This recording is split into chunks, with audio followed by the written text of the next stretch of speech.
สบายดีอีกแล้ว เดี๋ยวมีเฮาสิพาย่างออกจากสีไข่เนาะขึ้นไปทางโฮมสิบ่เว้าหยังหลายแต่แบบมาเบิ่งโครงสร้างมันได้ที่คือทอดบ้านเนาะที่อยู่อเมริกาอยู่ไสถ้าอยากให้พี่ตู้พาไปย่างแถวบ้านก็คือทอดบ้านคนที่กลับมาบ้านบ่ได้แล้วติดต่อมาเดี๋ยวสิพาไปโอเค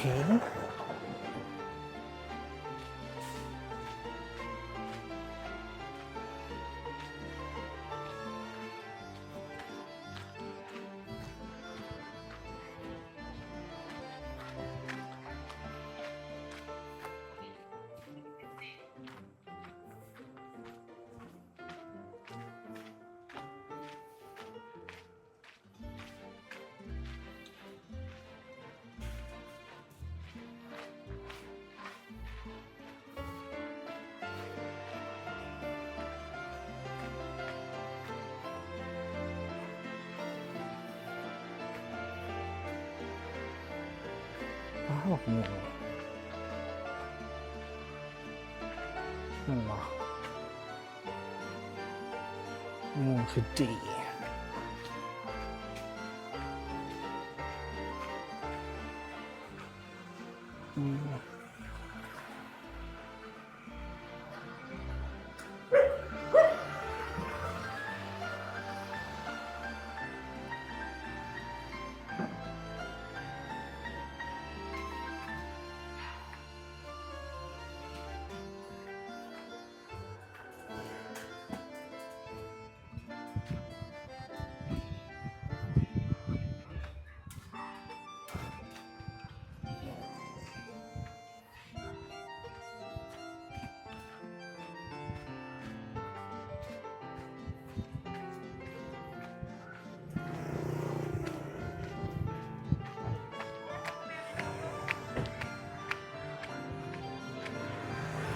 ใช่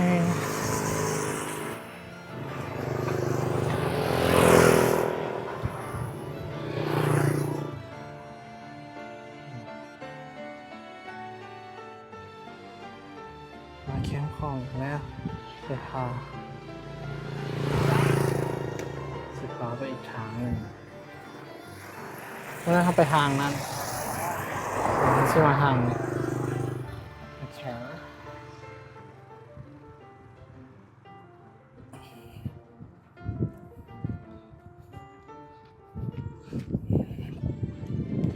พาไปสีบนเรือข้างบน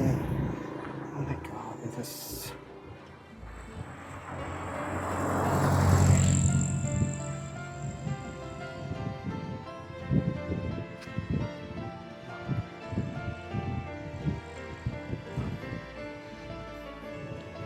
นี่ก็งาม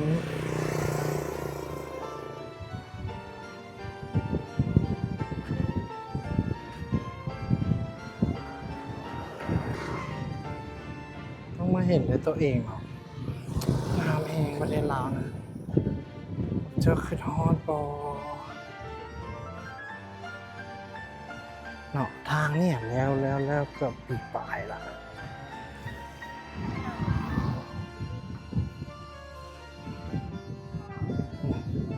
ท่านนี้ไกลๆก็สิเห็นอย่างเต็มเลย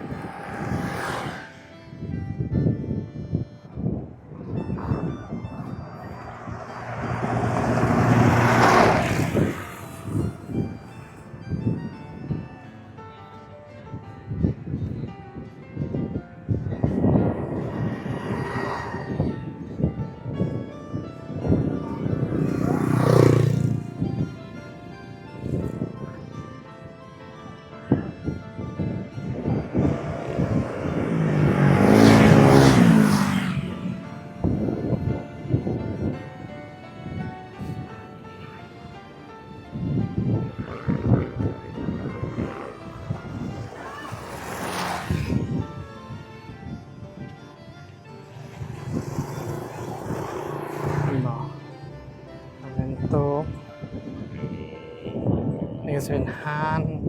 กินเบียร์เนาะงามตัวห้านนี่งาม ของยามแรง2324บอกเลขบ่จ๊ะ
น่าสิพาย่างไปทางลุ่มฮะแต่ขอแบบนี้ก่อน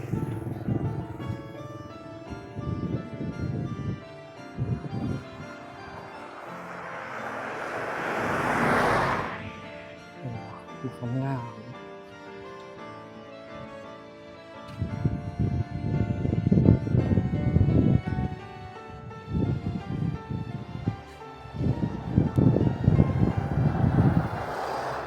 โอ้เต็มเลย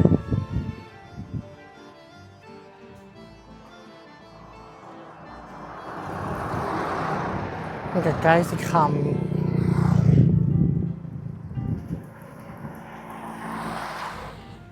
ก็จะเส้นกับยางเมื่อวานเนี่ยก็เส้นนิดน้อยเต็มเลย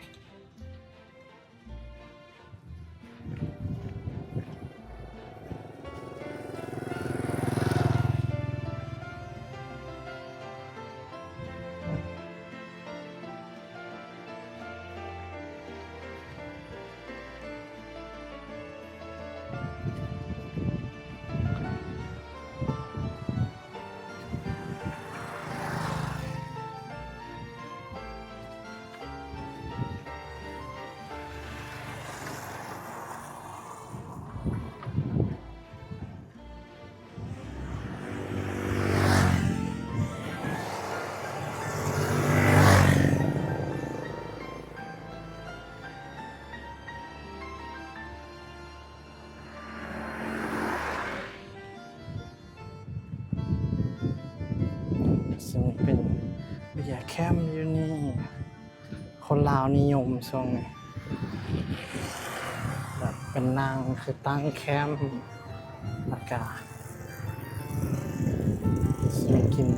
เบียร์เต็มตอนแรงคนก็สิหลายวันศุกร์ให้สิหลายกว่านี้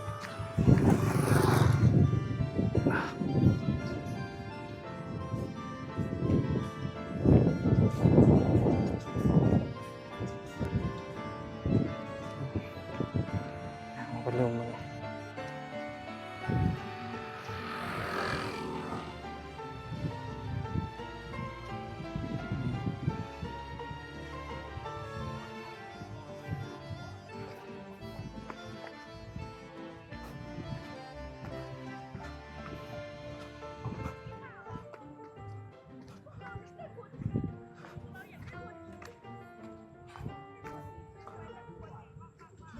เลย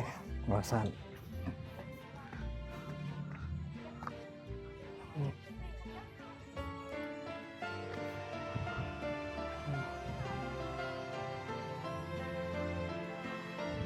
มาสุดให้เราโกง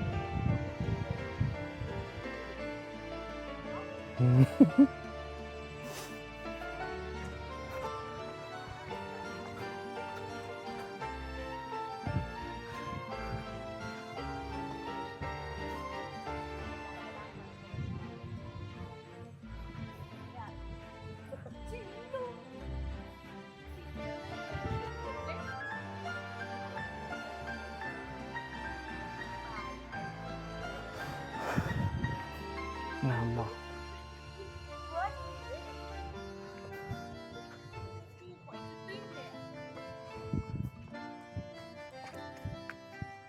ค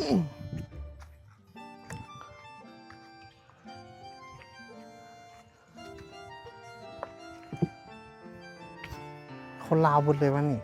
เพราะอันนี้คนจีน ใช่ ไอ้ไทยคลิปอ่ะไอ้ไทยคลิปอ่ะ อ่าแม่ เขาจะบอกต้องนะ บ่ได้อยู่กล้องบ่ได้อยู่กล้อง ไอถ่ายวิวซื้อ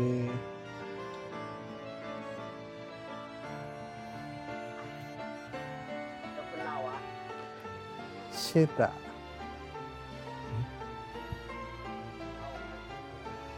อยู่กับผม อ๋อ ใช่หนู เพิ่งได้ วิดีโอในโซ่อ่ะ อ่าชื่อตะ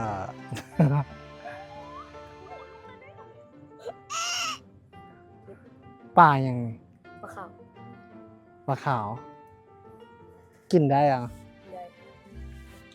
อืมมาตึกทุกมือเลยว่ะ กับเราคอยดวง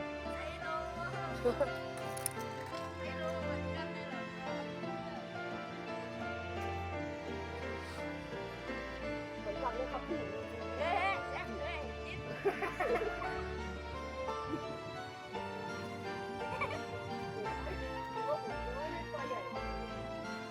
ใส่หลงเอาพุ่งไว้เอาพุ่งไว้สาม เอ้า กี่ดอกสามกี่ดอก เรามาตลอดว่ะ เรามาตลอดว่ะ คนจีน ไอ้ทำมาตลอดอ่ะเราไม่ได้มาตลอด มาแต่ เพื่อนเพื่อนมาได้เลย ว่าผมมีวังเลย ฮะ ผมมีวังผมมีวัง ผมวาง บ่ วังไปนี่คือสาว โอ้ สาวสาวมีหลายแบบ หลายหลายหลายหลาย ผู้ชาย อยู่ผู้อยู่ผู้ สักสาวเที่ยงเหรอสาวเที่ยง ทางเดียวละ หน้าขาวน้ำมา ปัดใจกัน ขาวน้ำเป็นบอก งามงามแต่ว่าเอาเงินเข้าแล้วผู้สาวก็เอาเงินเข้าหลายๆ เอาหลาย แสนสิบเอ็ดแสนเก้ามันมาพูดต่อเขาเลยผมมาพูดต่ออันนี้โอ้โอ้ อืม เอาเลยผมมีประสบการณ์เนี่ยนี่ก็ม้วนต้องเอาเสาเท่าเด้ล่ะ สาวเท่า ไปสั่งเจ้าเว้ย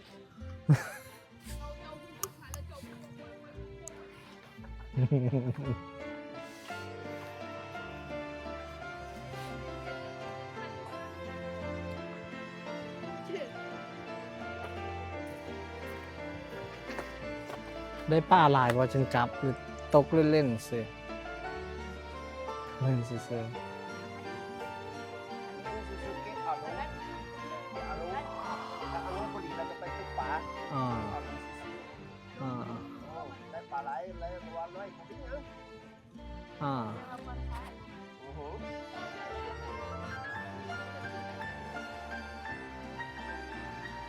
มันบอก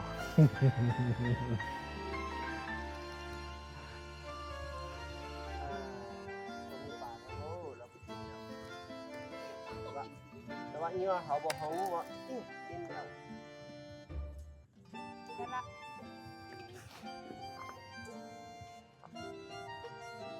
มันคำอะไรบอกกลับว่ะ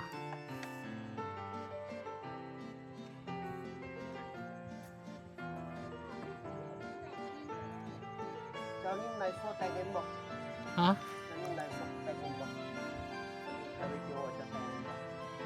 บ่ได้ยังบ่ได้ก็เริ่มถ่าย จะแต่งฟังหวาน ไอ้ไรสุด บอกบ่ได้ นี่ ไล ใน ฟ์ โซ่ สด แต่งเงินบอก บ่ได้ไลฟ์สดขายเครื่องถ่ายเก็บไว้ซื่อๆยูจีนกับเจ้าไลฟ์สดขายเครื่องเลย เรียนแล้วมีในโซ่แต่งแต่งฟัง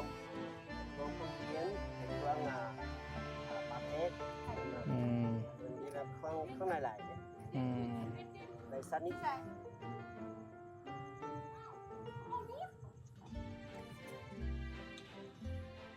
ปลาลูกประกอบในคอนเดนเลย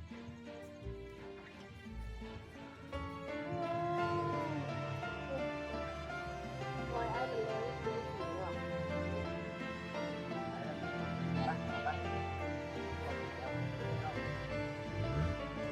ข้างมาชิ้นน่ะ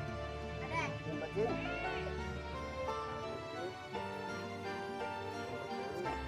เอาป่าไปให้ยังไปทอด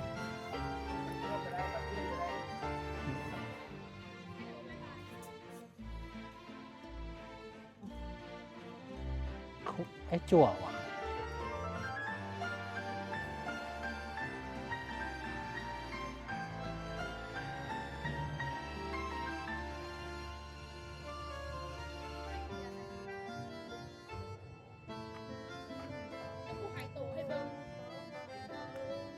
ไอ้โจมุดน้ำว่ะ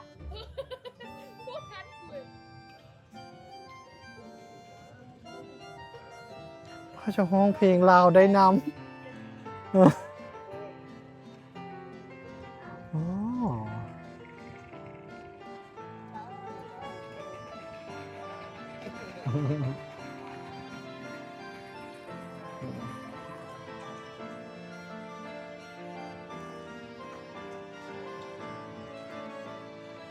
เราสิไปใส่หาอืม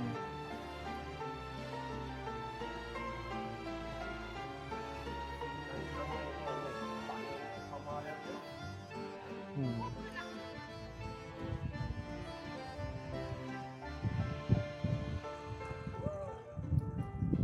รับทุกคนจะมาพอแล้ว ไม่น้ำยังโคตรตื้นเลยดับลงนะน้ำใส่ได้ว่าไฟดับลงนะเธอ จะ เปิ มา ด รับ ตัว ทุกคนหรือว่ารับจะมารับทุกคน แม่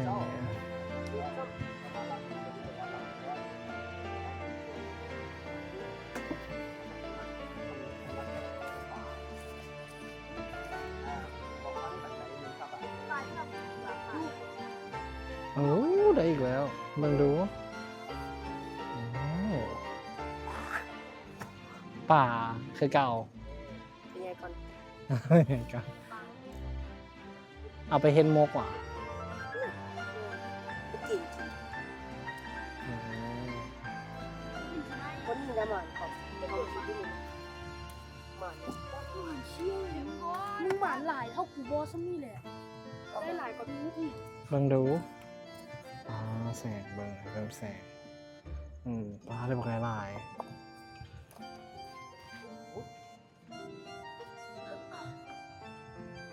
น้อยนิดหน่อยนิดหน่อยก็ตึกใหญ่อยู่ประมาณ เฮ้ยก๊อฟเอามาเอากระตุกมาใส่ลูกเชียร์ละ ๆใหญ่สุดสำเร็จได้ ย้อนเลยอุ้ยรุดนะ ละ ได้ตัวซ้ำมือบ่ โอ้ บ่ฮอ ให้กิน มันใหญ่สุดแต่ขอโทษ อ่า มึง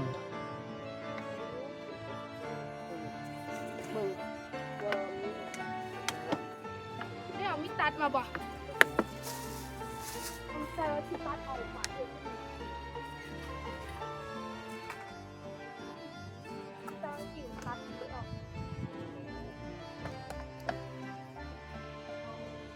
ฟ้าคำละ